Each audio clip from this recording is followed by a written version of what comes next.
sekarang ini kita masuk pada Isra Mi'raj. Isra Mi'raj itu peringatan yang memang diadakan setiap tanggal 27 Rajab. Saya tadi itu buka 3 kitab tentang Isra Mi'raj. Satunya itu tentang Ruhul Ma'ani, cuma tidak selengkap misalnya kitab Dardir, karena saya tidak punya kitab Dardir. Jadi saya cari tafsirnya.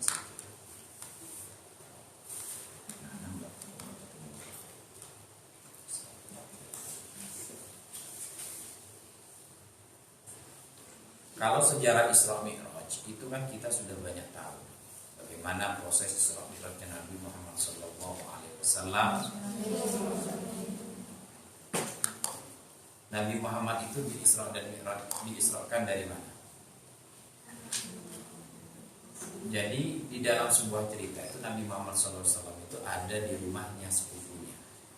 Nama sepupunya itu namanya Ummu Hani. Ummu Hani itu binti Abi Thalib. Dan Ummu Hani ini pernah dilamar dulu sama Nabi, tapi sama Abu Thalib tidak diterima karena ada hal lain, bukan karena Nabi tidak baik. Jadi kalau nanti pasangan karena tidak diterima itu bukan tidak baik, karena ada pertimbangan lah. Ummu Hani ini saudaranya Abu Thalib. Kemudian Abu Thalib itu kan pamannya, saudaranya Ali dan saudaranya Ja'far bin Abi Thalib. Ada yang mengatakan bahwa memang Nabi Muhammad SAW itu ketika Isra dan Mi'raj itu memang ada yang mengatakan ruhnya, karena saat itu Nabi itu jasadnya ada di rumahnya Ummu Hani. Ummu Hani ini karena dia mempunyai anak namanya Hani, paham ya?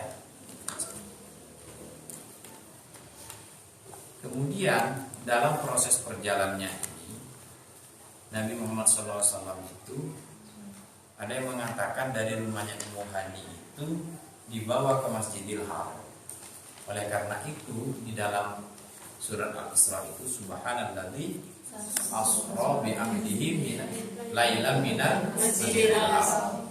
Jadi para ulama sepakat bahwa pemberangkatan Isra-nya Nabi itu bukan dari rumahnya Ummu Hani, tapi dari rumahnya Ummu Hani kemudian dibawa sama malaikat Jibril dari Masjidil Haram. Paham ya? Proses sebelum di Isra Mi'rajkan itu kan Nabi dibedah kan ya, dibedah dari sininya ini sampai di bawah perutnya. Akhirnya oleh para malaikat itu di dalam tubuhnya Nabi itu ditanamkan yang namanya pertama itu al-ilm, kebijaksanaan, kepintaran, keimanan dan hal-hal yang lain. Karena bijaksana itu, orang bijaksana itu cenderung jarang langsung menyalahkan orang. Itu orang bijaksana. Kayak kalian kan semuanya bijaksana. Amin. Meskipun saya kan nggak disalahkan, meskipun saya salah kan kalian nggak menyalahkan. Itu orang bijaksana. Setelah itu baru kemudian perjalanannya itu yang kalian tahu gimana? Dari Masjidil Haram ke Masjidil Aqsa. Apakah sampai di sana saja? Ternyata di dalam sebuah riwayat itu Nabi ke Baitul Lahmin, Bethlehem, ke Madian, dan setiap tempat yang disinggahi oleh Nabi Muhammad SAW. Pertanyaannya, di dalam Isra Mi'raj itu kan diperintahkan sholat. Apakah sebelum adanya sholat 5 waktu itu di dalam Islam ada yang difardukan sholat? Ada tidak syariat sholat sebelum? Di dalam kitab yang dikarang oleh Syekh Muhammad Ali Alawi Al-Maliki itu yang dikutip oleh Imam Syafi'i bahwa dulu itu ada sholat malam difardukan. Sebelum difardukannya 5 sholat itu difardukan sholat malam. Kemudian setelah disyariatkannya sholat yang 5 waktu itu itu kemudian nusikha. Nah, ya, kemudian dinasah dengan diganti 5 waktu. Pertanyaan selanjutnya, kapan disyariatkannya wudhu? Pernah dengar ini? Kapan? Ya malam Lailatul Isra itu juga di dalam tafsir Al-Qurtubi. Saya tadi baca karena kenapa saya tahu, karena tadi saya ngisi. Di dalam tafsir Al-Qurtubi itu jadi yang mengajari Nabi tata cara sholat itu malaikat Jibril pada malam Lailatul Isra dan Mi'raj itu juga. Yang mengajari tentang tata cara wudhu itu juga malaikat Jibril. Jadi dari perjalanannya itu malaikat Jibril menepi pada satu tempat yang di sana itu ada sumber, kemudian malaikat Jibril itu duduk dan Muhammad melihat. Setelah itu baru mereka duduk bersama-sama, kemudian sholat bersama-sama. Itu gitu. Jadi sholat pertama kali itu 2 jam, tidak langsung 40 gitu. Itu syariatnya. Ya, jadi syariatnya wudhu di dalam Al-Quran, idza kuntum ila sholati fawsilu wujuhakum wa aydiyakum ila al-marafiqi wamsahu bi ru'usikum wa arjulakum. Kalau kalian wa arjulakum, kalau imam yang lain baca wa arjulikum al ka'bayn. Itu syariatnya juga bertepatan dengan syariatnya sholat pada malam Isra. Kemudian di dalam kitab itu juga disebutkan waktu sholatnya itu kok ada duhur saat itu. Kapan? Juga malaikat Jibril saat itu menentukan waktu sholatnya juga saat malam Lailatul Isra itu. Ada yang mengatakan hampir subuh. Paham ya? Jadi kalau ditanyakan aqimis sholata liduluki syamsi ila ghasaqil laili wa Qur'an al-fajr ya. Inna Qur'an al-fajr karena maksud itu kan waktu-waktu syariatnya sholat. Kemudian begini, saya ini ingin karena ini bertepatan dengan Isra Mi'raj. Hal yang paling penting untuk kita ambil hikmah di dalam Isra Mi'raj itu adalah perbaikan kita setiap hari di dalam masalah sholat. Paham ya? Karena sholat ini adalah ibadah yang sangat penting. Perbaikan kita setiap hari di dalam masalah sholat. Apakah sholat kita sudah benar atau tidak? Oleh karena itu, yang saya pernah sebutkan di sini itu di dalam surat Al-Anfal ayat 2 itu innamal mu'minuna idza dzukirallahu wajilat qulubuhum wa idza tuliyat 'alaihim ayatuhu zadatuhum imanan wa 'ala rabbihim yatawakkalun. Jadi mukmin innama itu kan ada hasr. Mukmin itu adalah orang mukmin itu adalah atau orang yang dikatakan mukmin itu hanyalah orang yang ketika nama Allah disebutkan ada perasaan gitu kan ya. Dzukirallahu wajilat qulubuhum, ada gemetar. Wa idza tuliyat 'alaihim ayatu zadatuhum imanan. Ketika kita mendengarkan ayat-ayat Al-Qur'an, keluar dari luar saya mendengarkan ada yang deres Al-Qur'an di sini. Kalau saya itu misalnya merasakan ingin ibadah saat itu, menemukan ketenangan dengan mendengarkan Al-Qur'an, berarti iman kita bertambah. Kalau Al-Qur'an itu kita dengar hanya biasa saja, lebih nyaman ketika mendengarkan lagu Korea, berarti kita itu masih belum. Ya. Ada hal yang salah dalam iman kita. Orang-orang yang begitu itu ketika nama Allah disebutkan, ya Allah iya. Allahu Akbar, Allahu Akbar. Jadi mulai tadi saya ingat Pak Markus, jadi harus sholat di awal waktu. Kalau isanya gimana? Karena isya itu adalah kita ada kewajiban yang tidak bisa sholat di awal waktu karena eman dengan waktu yang maka sholat sesuai dengan itu. Jadi tadi saya ketika ngisi kan nyampe tempat itu jam 2 lebih berapa? Jam 2 lebih seperempat. Kiroah dengar langsung saya ajak, monggo kita ke mana? Masjid, sholatnya di Masjid UM. Ayo ke sana gitu ya. Saya bilang salah satu hikmah Isra Mi'raj itu bukan hanya kita ingin mendengarkan cerita Isra Mi'raj, tapi melaksanakan apa yang ada di dalam. Tak aja mereka. Ya, ada semacam Isra Mi'raj kali ini tuh ada semacam keinginan kalau jamaah saya memang alhamdulillah istiqomah, sekarang itu mau memulai sholat di awal. hal yang itu Mbak. Kenapa saya begitu ya? Saya dulu beberapa minggu yang lalu itu dipanggil sama guru saya di pondok. Itu 2 hari saya mikir banget apa ya, gimana saya, saking takutnya ya. Terus setelah itu saya menimbulkan kesimpulan, kita menghadap guru kita hanya anggaplah kalau bahasa yang cuma mengajarkan kita tentang akidah saja sebegitunya juga. Kenapa ketika kita menghadap Allah itu kok tidak segitu? Itu yang menjadi iya. Kadang kita itu salah di dalam menerapkan pola hidup kita. Kadang-kadang ketika Anda mau menghadap dosen, gara-gara takut dikasih nilai C, pakai yang WA, SMS itu ketakutan, dihapus lagi. Ini sudah sopan apa enggak? Gitu. Paham ya? Sedangkan ketika kita disuruh menghadap Allah, bangun tidur, langsung ambil mukna, paham ya? Oleh karena itu, di dalam ayat selanjutnya kan orang mukmin itu satu. Ketika nama Allah disebutkan, apa?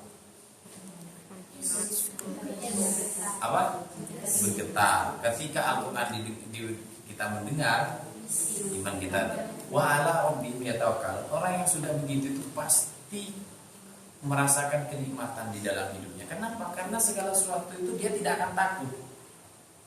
Kamu nanti dinikahkan sama orang jahat. Jahat itu adalah milik Allah. Baik itu adalah milik Allah.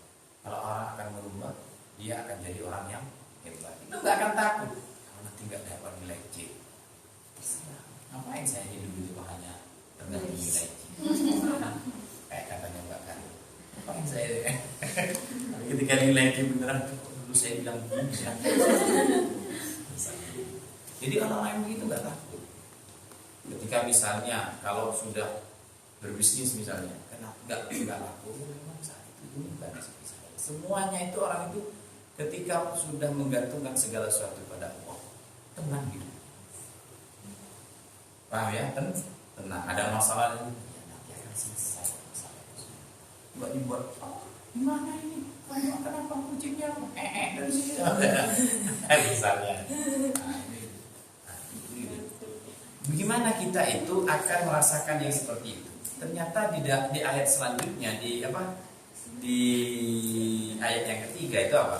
Alladzina yuqimunas shalah. Orang-orang yang mendirikan sholat. Di dalam tafsirnya itu, mendirikan sholat itu maksudnya yutimul syurut wal arkan. Dia itu menyempurnakan syarat dan rukun. Syaratnya sudah dipenuhi dengan baik. Kalau misalnya orang itu mau sholat, maka wudu, pakaiannya harus terbebas dari najis, dirinya harus lepas dari hadas besar dan hadas kecil. Muknahnya itu muknah yang benar, bukan muknah yang tidak benar. Artinya pakai muknah tapi kelihatan bentuk kulitnya, paham ya? Kan ada misalnya muknah terbaru gitu. Kayak baju kan banyak kan ya. Orang pakai baju tapi karena tipis ini kelihatan ini, paham ya? Ada kan? Itu enggak menutup itu. Kalau gitu itu bukan menutup aurat tapi tetap terbuka. Jadi menutup aurat itu saat orang memandang itu memang tidak kelihatan warna kulit. Tapi kalau teman yang kita ajak ngomong itu melihat warna kulit kita, ternyata kulitmu belang-belang ya. Nah, itu berarti dia tidak menutup aurat. Semuanya sudah disempurnakan. Rukunnya sudah tahu. Kalau misalnya takbir Allahu Akbar di dalam mazhab Syafi'i, antara lafaz takbir memulai takbir dan niat itu harus bersamaan. Allah lisan mengucapkan, hati berkata, bar itu juga disuruh sudah dianggap selesai. Itu ada Allahu Akbar. Nah, ya. Kemudian baca bismillah. Ada rukunnya dulu. Rukunnya ini setelah rukun qauli itu kan ini Allahu Akbar, takbir, bismillah, kemudian tahiyat akhir sampai sholawat ya. Nah, itu dia sudah sempurna. Kemudian rukun fikihnya sudah bagus. Nah, kemudian itu juga di dalam itu juga ada al-adab, ada tata krama. Ini yang harus kita sekarang harus kita luruskan. Kalian kalau menghadap dosen, ya, bangun tidur menghadap dosen tanpa pakai minyak wangi, berani enggak? Tanpa sikat gigi lah. Berani enggak? Kalau menghadap Allah, berani enggak? Hah? Hah? Enggak, aku tanya aja. Berani enggak? Sekarang yuk, lebih baik mana misalnya Allah dengan dosen kita? Dosen itu kan takut, bukan baik itu. Nanti kalau kamu itu kan yang takut. Atau tak kepatuhan sosial lah, bukan hanya nilai ada karena ingin menghormati. Tapi kenapa penghormatan kita tidak seperti dia? Itu yang harus. Maka ada adab itu. Artinya adab itu. Kalau kalian ini sudah pakai minyak wangi ketika bersama-sama di sini. Kalau keluar, untuk sholat. Kalau untuk bersama-sama perempuannya, untuk sholat. Paham ya? Oke. Siapkan betul. Makanya sebelum adzan itu sudah niatnya. Sudah terlalu, itu sudah selesai. Kadang-kadang kita adzan itu bersamaan dengan mandi. Jadi ketika di sini imam sudah masuk, lari itu susah untuk mendapatkan kenikmatan di dalam sholat. Paham ya? Makanya di dalam salah satu itu, kalau memang jauh dari masjid, cara jalan untuk sholat itu sunnahnya itu pelan, bukan kecuali memang takut tidak menutupi jamaah. Maksudnya pelan-pelan itu dilihat dari konteks itu, datang ke masjid itu awal waktu. Sehingga ketika nyampe masjid, sholat enak, nunggu, ketika kita takbir itu gimana? Kalau kan kita aja belum bisa menata nafas kita, bagaimana kita menata pikiran dan hati kita? Itu loh. Pentingnya kita sekarang itu jaga adab di dalam sholat. Juga cara berpakaian saat sholat. Misalnya kalian di dalam di dalam rumahnya itu memakai baju yang juga sopan, ya. Pakai sarung segini aja kan bisa, cuma kan kurang sopan. Makanya kalau untuk laki-laki itu sunnah juga pakai sarung, juga pakai celana di dalam ini. Kenapa? Bagian dari kesopanan. Paham ya?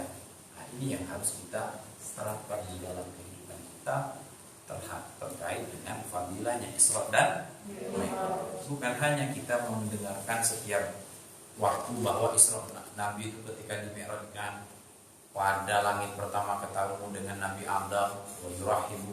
Kemudian Nabi Adam itu mengucapkan salam padanya, Nabi juga sama malaikat Jibril juga mengucapkan salam.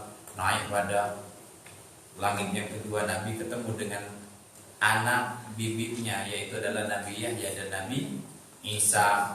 Kemudian sama-sama anggaplah cuap-cuap satu sama lain. Naik pada langit ketiga itu ketemu dengan Nabi Yusuf, yang digambarkan sama Nabi itu bahwa Nabi Yusuf itu separuh keindahan dunia diberikan padanya.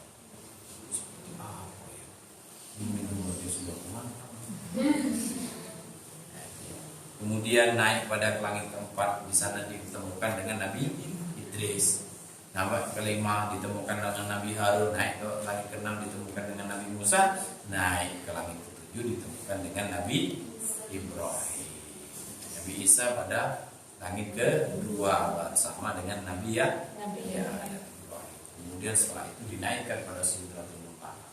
Ketika diceritakan itu, Sidratul Muntaha itu banyak hal. Jadi katanya Nabi itu pohon akarnya itu ada di langit ke-6, tapi dahan dan tangkainya, ranting dan dahannya itu ada di langit ke-7. Dan daunnya itu seperti kupingnya gajah, ya, yang bisa bagus pokoknya. Sampai katanya Nabi itu Saking bagusnya itu tidak bisa orang itu akan menyifatinya. Saking bagusnya, tidak bisa orang itu mendeskripsikan. Saking bagusnya. Kalau kita nggak usah selalu berpikir ke sana, nanti kita nggak mau punya orang lain. Ya, artinya kita mempercayai apa yang sudah ada. Paham ya? Itu bukan hanya kita bercerita tentang itu, tapi hikmah di balik Isra Mi'raj itu yang pertama itu bagaimana kehidupan kita itu tambah lebih baik dengan cara lebih meneliti tentang sholat kita. Bagaimana sholat kita, apakah sudah benar cara syarat dan rukun? Bagaimana sholat kita, apakah sudah kita itu sudah menata adab dan tata krama kita saat sholat? Itu ya. Artinya saat sholat kita baik, kemudian untuk ayat selanjutnya katanya itu enggak wa mimma razaqnahum yunfiqun. Jadi apa yang telah diberikan oleh Allah terhadap kita, nikmat kita punya ilmu kita bagi dengan yang lain. Nah, ini ilmu saya kita ajarkan. Kalau tidak bisa mengajarkan, kita ajak teman kita untuk diskusi. Itu adalah bagian dari sholat. Paham ya? Kalau kita tidak bisa membagi ilmu, kita ajak orang yang lebih pintar untuk belajar. Itu bagian juga dari itu. Kemudian sedekah yang lain itu lebih marusat pun. Kalau kita misalnya punya kelebihan materi, kita belikan teman kita, misalnya Mbak Elis belikan permen untuk Mbak Tasya ya kan, untuk orang tua, itu sedikit itu sudah ditulis. Paham ya? Nah, jadi orang yang ternyata orang yang loman itu juga masuk dalam kategori mukmin yang benar. Mukmin yang benar. Ulaika humul mu'minuna haqqan. Jadi itulah mukmin yang benar.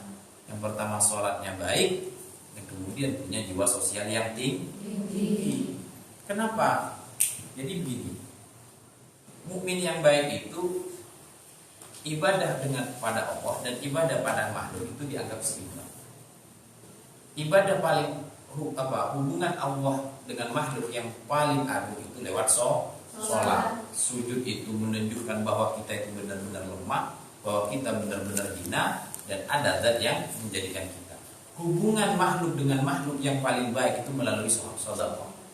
Paham ya? Melalui sedekah. Gak ada hubungan makhluk dengan makhluk yang lain itu cuma melalui kata-kata terus. Kamu nanti tak bantu. Nggak dibantu. Paling buat makan ya.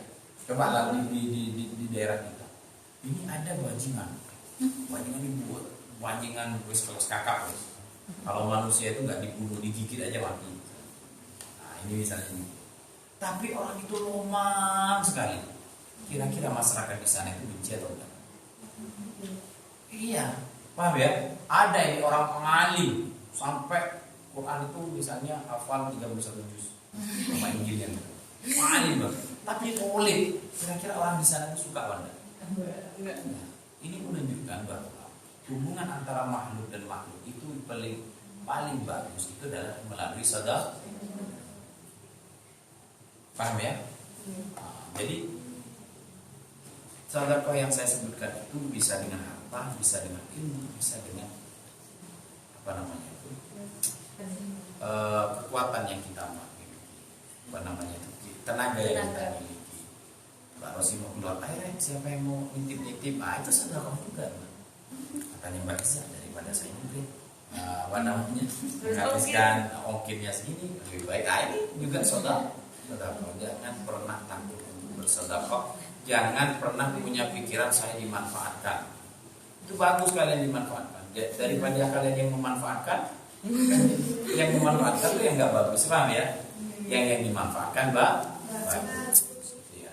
Jadi orang yang masuk di dalam mukminun haqqan itu satu orang yang ibadah terhadap Tuhannya dan ibadah terhadap sosialnya itu sama, seimbang, paham ya?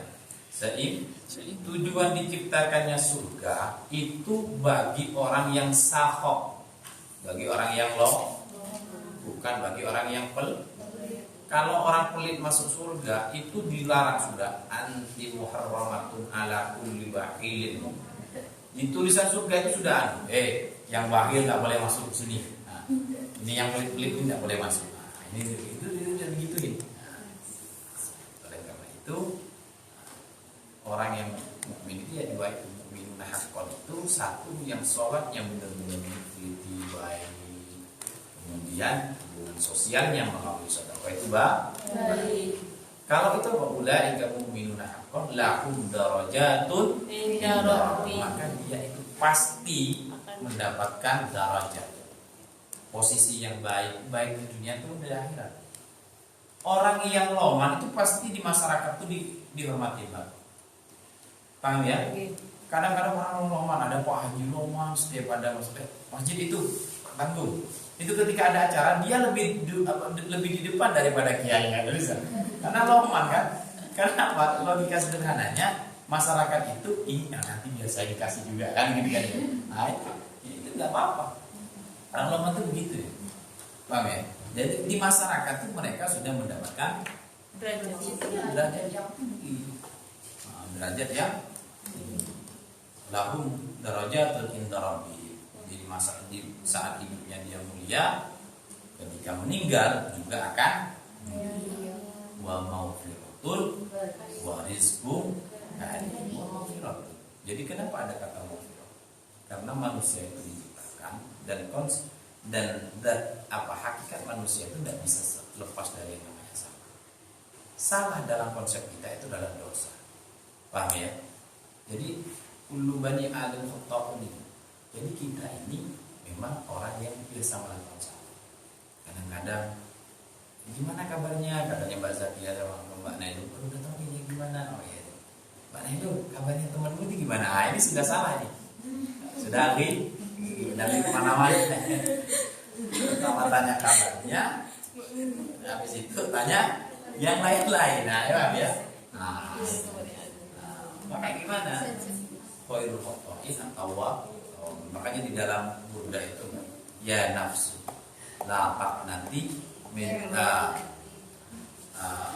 zillatil aduman itu ya nafsu lapak nanti zillatil aduman innal kaba'ira fil ghufrani kallamami itu ya bahwa gini, wahai nafsu janganlah engkau putus asa dari dosa yang besar, karena sebenarnya dosa yang besar itu ketika mendapatkan ampunan dari Allah itu menjadi kecil.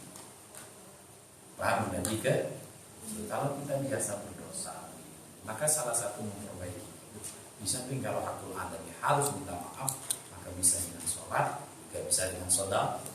Ada kiai itu mungkin karena sifatnya yang temperamenan, paham ya? Jadi ketika dia itu marah bisa-bisa. Misalnya main bahasa terlambat. Kamu marah ini. Misalnya, marah ini. Tapi setelah itu dia menyesal. Akhirnya apa? Mbak rasa ini dikasih uang. Tak kasih uang biar kamu tuh nggak sakit hati ke saya. Karena pasti kan kamu maafkan saya, pasti hilang itu adanya kan. Bisa jadi sudah harap kapan lagi saya dimaafkan. Coba lah misalnya Mbak Rosi sama Mbak siapa namanya? Mbak Iza mau Mbak Rosi. Sadar kan karena kita malu, akhirnya minta maaf. Saya minta maaf Mbak Rosi. Itu belum tentu dia maafkan. Coba Mbak Rosi saya minta maaf ya tak kasih uang. Kita pasti dia maafkan. Ya kan? Paham ya? Coba lah kalau tidak percaya. Kalau misalnya kata-kata itu nyelekit Mbak, susah untuk diobati. Paham ya? Misalnya Mbak Yun sama Mbak Alivia. Mbak Alivia pernah ngapain? Itu sekali susah diobati. Tapi saat itu saya minta maaf ya. Cuma minta maaf dong, tidak hilang itu. Maaf keluar, tapi perasaan tidak bisa terobati. Tapi ketika dikasih uang 500 saya minta maaf, hilang langsung. Beneran ya, ini kan itulah dasarnya sedekah.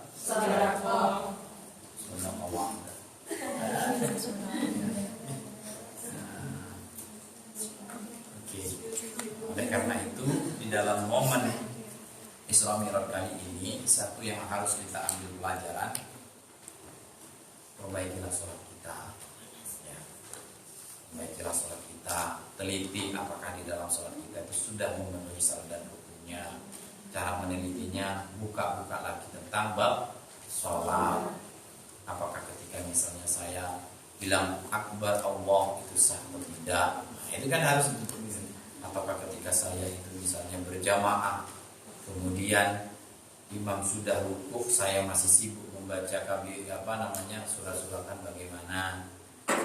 Surat-suratan apa? Surat ayat, kemudian dan yang lainnya. Apakah saya ini sudah memberikan yang terbaik pada Allah saat kita mau sholat? Yang kedua, hidup itu kalau Anda ingin dicintai oleh Allah, maka bermula hatilah pada sesama. Tidak hanya Allah yang mencintai, maka orang yang di sekitar Anda sangat mencinta. Jangan punya pikiran, aku kok neraktir itu nggak pernah neraktir. Berarti bagus, kamu lebih kaya daripada dia. Ingat, sedekah itu mendatangkan kenyamanan di dalam hidup, mendatangkan ketenangan di dalam hidup, mendatangkan rezeki yang tidak kita duga. Rezeki itu bukan harus bertambahnya harta. Kita tidak sakit loh rezeki.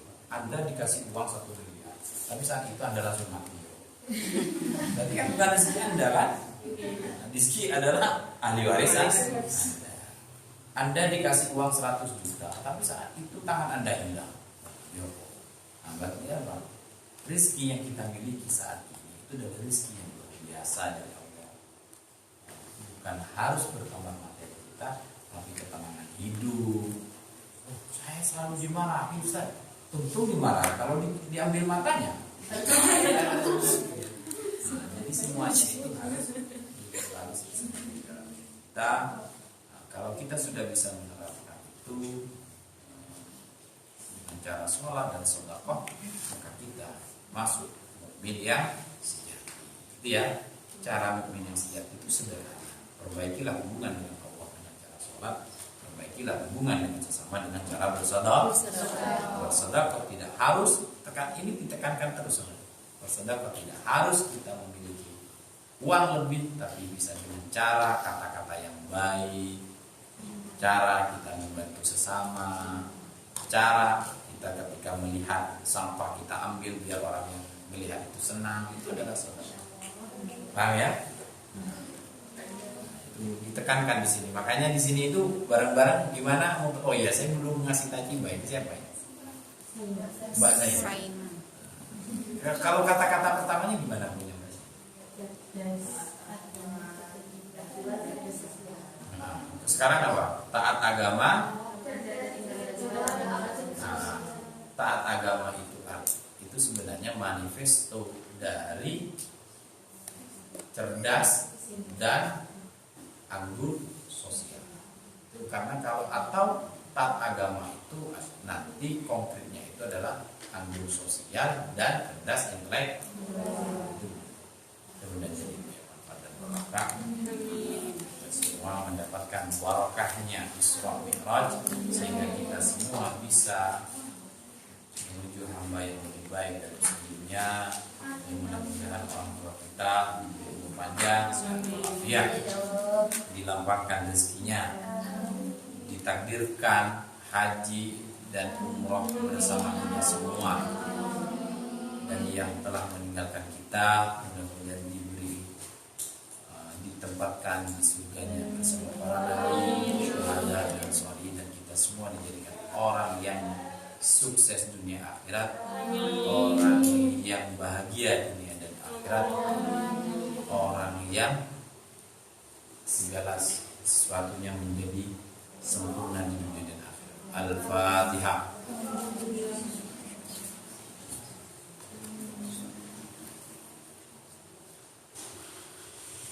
Bismillahirrahmanirrahim. Bima 'allamtana Rabbi 'allimna alladhi yanfa'una Rabbi faqihna wa faqihna wa qarabati lana fi dinina Rabbana anfa'na bima 'allamtana Rabbi 'allimna alladhi yanfa'una Rabbi faqihna wa qarabati lana fi dinina subhanallah wa bihamdihi asyhadu an la ilaha illa anta astaghfiruka wa atubu ilaik.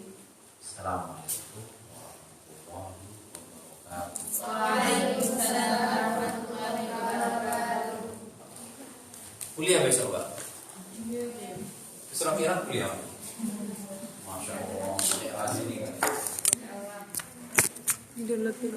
Bang Arun